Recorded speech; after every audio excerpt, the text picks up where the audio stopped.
So what are you doing right now with the city staff to help make the city more accessible to residents? Our city staff is very accessible to the residents. But one of the things that we're adding is this year, in fact, next week on Thursday, we're doing an open house. It's a staff open house. So it's a similar format to when we have the open house for the city council members, where you can come in and have the one-on-one conversations with city council members. But this is with staff. So if you have any questions related to how do things work or how do I do this, they're once again there. And this is just a way to increase the accessibility for people to be able to get access to the staff. You say that our city staff are very accessible, but some of the perception in the community is that the city is hard to work with. What can be done to help either not just change that perception, but make the interface between residents, especially business owners, and city staff smoother, less friction?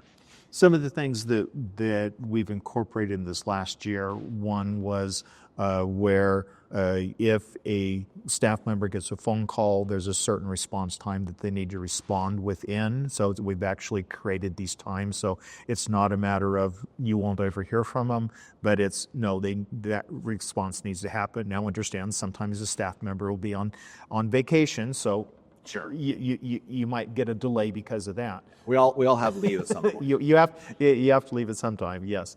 But so that's one, is to make sure that there is that responsiveness, so you don't have anybody saying they've never called me back. So we've incorporated that in. We are in the process, and this is one we don't have in place yet, but a 311 ticketing system, which actually allows that you could, say you're walking down the sidewalk and there's something, a crack that's disruptive or overhanging branches, you could actually take a picture.